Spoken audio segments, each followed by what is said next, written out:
नमस्कार, मी भारत दत्तू. दामाज न्यूज मध्ये आपल्या सर्वांचे स्वागत. बातमीपत्राच्या सुरुवातीला पाहूया हेडलाईन्स.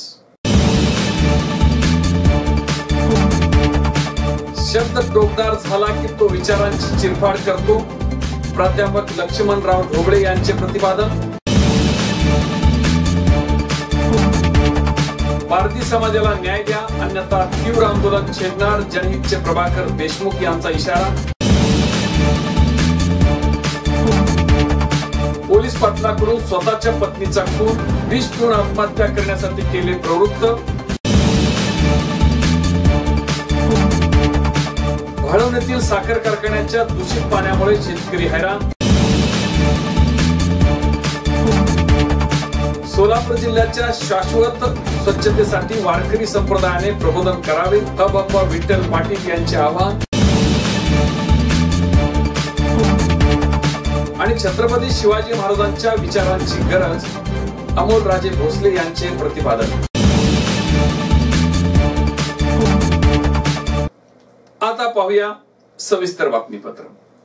18 वर्षाची मंगळवेढ्याची शब्दकळा ही सर्वांना समजावून सांगितली पाहिजे. शब्द टोकदार झाला की तो भाजी चिरत नाही, तर विचारांची चिरफाड करतो, असे प्रतिपादन माजी पालकमंत्री प्राध्यापक लक्ष्मणराव ढोबळे यांनी केले. शब्दकळा साहित्य संघाच्या 18व्या वर्धापन दिन सोहळ्याच्या निमित्तानं संभाजी ब्रिगेड मंगळवेढा, सप्तर्षी प्रकाशन मंगळवेढा, वारी परिवार, कल्पतरू परिवार व दामाजी एक्सप्रेस परिवाराच्या वतीनं गुरुवारी सायंकाळी 7 वाजता मारुतीच्या पटांगणात कवी संमेलन व नवोदित लेखक तसेच कवींच्या सत्कार समारंभ प्रसंगी अध्यक्षस्थानावरून ते बोलत होते. प्रमुख पाहुण्या म्हणून जिल्हा परिषद सदस्या शैला गोडसे उपस्थित होत्या. यावेळी प्राध्यापक ढोबळे म्हणाले, शब्दकळा 18 वर्षाची झाली. कळीचं रूपांतर आता फुलात झाले आहे. कळीने फुलाचे रूप धारण केल्यानंतर त्यावर होणारी फुलपाखरांची गर्दी अतिशय मोहक असते, हेवा करणारी असते. मंगळवेढ्याची जमीन काळी व कसदार असून पेरले की उगवते हा विचार घेऊन लोक पुढे जातात. मंगळवेढ्याच्या सावित्रीच्या लेखी देखील साहित्य क्षेत्रात पुढे येत आहेत. शब्दकळाने तरुण लेखक व कवींना व्यासपीठ उपलब्ध करून दिले. मानवी गुन्ह्याचा आरोप निसर्गावर करून माणूस मोकळा होतो, अशा पद्धतीची एखादी कादंबरी पुढे आली पाहिजे. एकदा शब्द टोकदार झाला की तो भाजी चिरत नाही. एकदा शब्द टोकदार झाला की शब्द पपई चिरत नाही. शब्द टोकदार झाला की विचाराची चिरफाड करतो आणि विचाराचं टोकदार शस्त्र हातात आलं की संकटाच्या अमुष्याला देखील चिरत जाऊन आपल्या आयुष्याचं गाणं बनवण्याचं सामर्थ्य त्याच्या प्रतिभेत असतं. शासनाने पारधी समाजाला सर्व सोयी सुविधा देऊन न्याय द्यावा, अन्यथा तीव्र आंदोलन छेडणार असल्याचा इशारा जनहित शेतकरी संघटनेचे संस्थापक प्रभाकर देशमुख यांनी दिला आहे. मंगळा तहसील कार्यालयासमोर गेल्या 5 दिवसापासून पारधी समाजाचे धरणे आंदोलन सुरू असून या आंदोलनाला देशमुख यांनी गुरुवारी भेट दिली, त्यावेळी ते बोलत होते. देशमुख म्हणाले, मंगळवेढा येथील तहसील कार्यालयासमोर डोंगरगाव, हाजापूर व खडकी येथील पारधी समाजाने त्यांना रहिवासी दाखला, आधार कार्ड, रेशन कार्ड या गोष्टी शासनाकडून देण्यात याव्यात.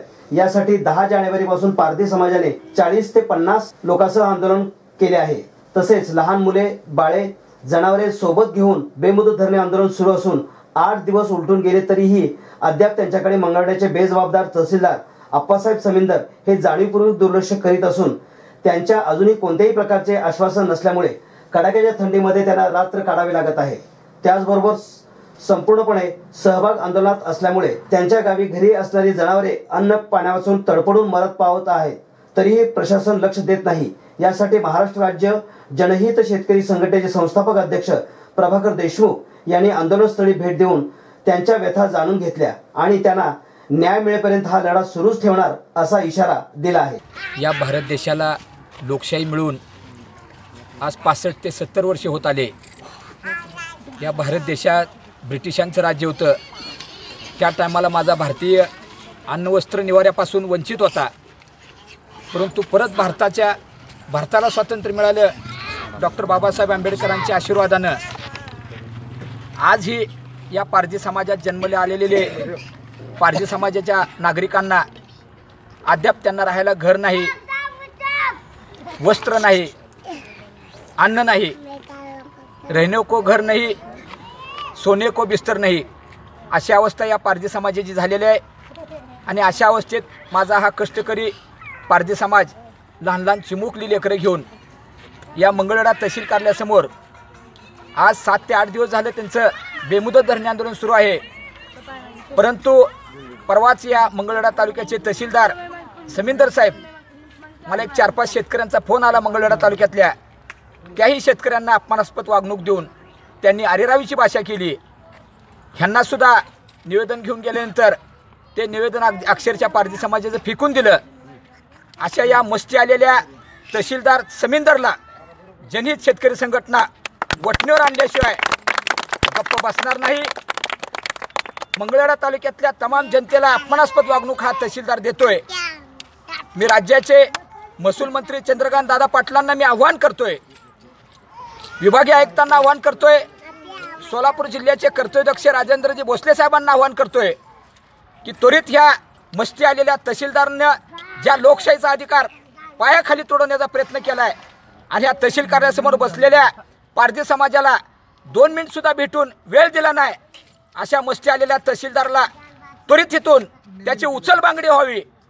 अन्यथा व या पारधी समाजाच्या हक्काचा रहिवासी दाखला, आधार कार्ड, रेशन कार्ड ही त्यांच्या हक्काचं मिळालं पाहिजे, त्यांना घर मिळालं पाहिजे। कारण एकीकडे भाईगिरी करणारे या महाराष्ट्रातील डॉन खंड्या मागतात, सुपाऱ्या घेतात, त्यांना सुद्धा जेलमध्ये असताना लोकशाहीचा अधिकार असा आहे की निवडून येतो, तेवढं तर वाईट पाप ह्या माझ्या पारधी समाजाने केलेलं नाही। त्यामुळे या रस्त्यावर पडलेल्या उघड्यावर पडलेल्या पारधी समाजाला त्वरित न्याय, हे जे आदरणीय आता जे माघाडी साहेब आहेत ज्यांच्याकडे चार्ज आहे, त्यांनी उद्याच्याला यांची प्रत्यक्ष भेट घेऊन लेखी स्वरूपात त्यांना आश्वासन द्यावं। अन्यथा जनहित शेतकरी संघटना वाट पाहून 8 दिवसानंतर मंगळवेढ्याचे तहसीलदार बेजबाबदार आणि गुंड प्रवृत्तीचे त्यांची गाडी मंगळवेढा तालुक्यात आम्ही फिरू देणार नाही। होणाऱ्या परिणामाला स्वतः तहसीलदार स्वतः जबाबदार असतील याची नोंद घ्यावी। आमचा अंत पाहू नये, या उघड्यावर पडलेल्या पारधी समाजाला न्याय द्यावा। एकीकडे त्यांचा घोडं मरून आता त्या खडकीच्या गावात पडले, त्या घोड्याचा निष्पाप प्राण्याचा मृत्यू झालाय आणि एकीकडे अवनी वाघिणीसाठी अख्खा भारत देश पेटला होता।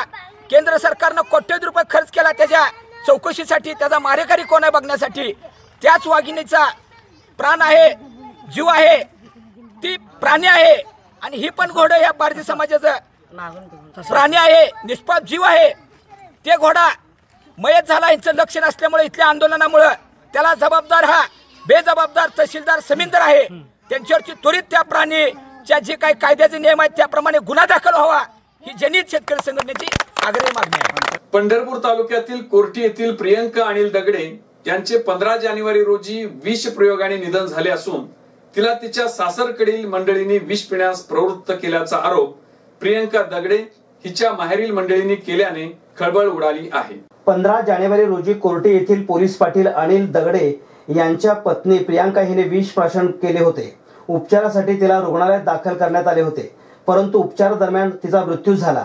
मात्र तिच्या सासरचे लोक पती अनिल, भाऊ दिलीप दगडे, केसर दगडे, बहीण सुनीता पवार, भारत पवार यांनी तिला जाचहाट करणे, मारहाण करणे, पैशासाठी तगादा लावणे आदी कृत्ये केली असून तिला विष पिऊन आत्महत्या करण्यास प्रवृत्त केल्याचा आरोपही केल्याने खळबळ उडाली आहे। पंढरपूर तालुक्यातील भाळवणी येथील सहकारी शिरोमणी वसंतराव काळे सहकारी साखर कारखान्याचे दूषित पाणी व काजळीयुक्त राख कारखान्याने शेजारील ओढ्यात सोडल्यामुळे भाळवणीसह केसरकरवाडी, दसूर, टप्पा येथील शेतकऱ्यांच्या विहिरीत, बोरला दूषित पाणी आले आहे। त्यामुळे शेतकऱ्यांना व जनावरांना पिण्याचे पाणी मिळत नाही, शेतातील पिके जळून गेली आहेत। याबाबत शेतकरी शिवाजी लेंगे, नाजिम इनामदार, प्रवीण शिंदे यांनी प्रदूषण नियंत्रण मंडळासह संबंधित कार्यालयांना निवेदन दिलेले आहेत। याबाबत अधिक चौकशी करता कारखान्याचे कार्यकारी संचालक जगदीश हरळीकर यांच्याशी फोनवरून संपर्क साधण्याचा प्रयत्न केला असता त्यांनी फोन घेतला नाही। त्यामुळे शेतकरी चिडले असून कारखान्याच्या विरोधी येत्या 26 जानेवारीपासून गाव कामगार तलाठी कार्यालयाच्या समोर आमरण उपोषण सुरू करणार आहेत। याविषयी शेतकरी शिवाजी लेंगे म्हणाले, गेली अनेक वर्ष कारखान्याच्या दूषित पाण्याचा त्रास होत आहे। जनावरे वासामुळे पाणी पित नाहीत तर माणसे कसे पाणी पिणार? कारखान्यातील अधिकारी याविषयी माहिती देत नाहीत, उडवाउडवीची उत्तरे दिली जातात। दूषित पाण्याविषयी आम्ही कारखान्याकडे 31 डिसेंबर 2018ला लेखी तक्रार केली होती, पण कारखान्याने आजपर्यंत काही उपाययोजना केली नाही, म्हणून आम्ही उपोषणास बसणार आहे. तरी कारखान्याने दूषित पाण्यावर प्रक्रिया करून शेतकऱ्यांचा त्रास थांबवावा अशी मागणी परिसरातील शेतकरी वर्ग करीत आहे. समाजात चांगल्या सवयी अंगीकारणं व कायमस्वरूपी त्यात बदल करायचा असल्यास लोकांची मानसिकता ओळखून त्यात बदल करावा लागेल.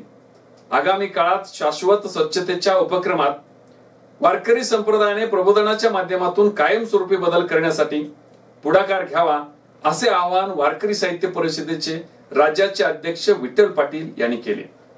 पाणीपुरवठा स्वच्छता विभाग तसेच वारकरी साहित्य परिषद यांच्या संयुक्त विद्यमानाने जिल्हा परिषदेच्या जिल्हा पाणी व स्वच्छता विभागाने यशवंतराव चव्हाण सभागृहामध्ये आयोजित स्वच्छतेचा महाजागर या उपक्रमाच्या पूर्वनियोजन कार्यक्रमामध्ये ते बोलत होते. यावेळी पाटील म्हणाले, राज्याच्या पाणी पुरवठा व स्वच्छता विभाग आणि महाराष्ट्र वारकरी परिषद तसेच सोलापूर जिल्हा परिषद यांच्या संयुक्त विद्यमानाने सोलापूर जिल्ह्यात दिनांक 26 जानेवारी ते दिनांक 10 फेब्रुवारी 2019 या कालावधीत स्वच्छतेचा महाजागर या उपक्रमाचे आयोजन करण्यात आलेले आहे.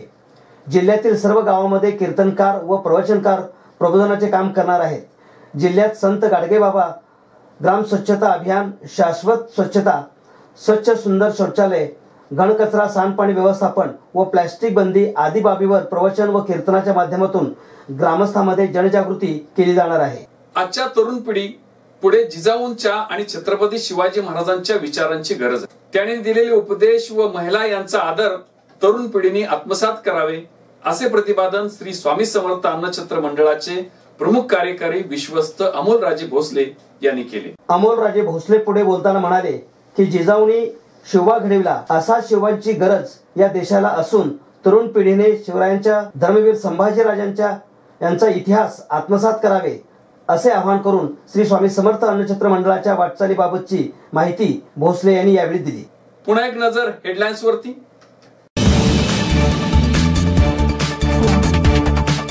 शब्द टोकदार झाला की तो विचारांची चिरफाड करतो, प्राध्यापक लक्ष्मणराव ढोबळे यांचे प्रतिपादन. पारधी समाजाला न्याय द्या अन्यथा तीव्र आंदोलन छेडणार, जनहितचे प्रभाकर देशमुख यांचा इशारा. पोलीस पाटलाकडून स्वतःच्या पत्नीचा खून, विष पिऊन आत्महत्या करण्यासाठी केले प्रवृत्त. वाढवण्यातील साखर कारखान्याच्या दूषित पाण्यामुळे शेतकरी हैराण. सोलापूर जिल्ह्याच्या शाश्वत स्वच्छतेसाठी वारकरी संप्रदायाने प्रबोधन करावे, हबप्पा विठ्ठल पाटील यांचे आवाहन. आणि छत्रपती शिवाजी महाराजांच्या विचारांची गरज, अमोलराजे भोसले यांचे प्रतिपादन.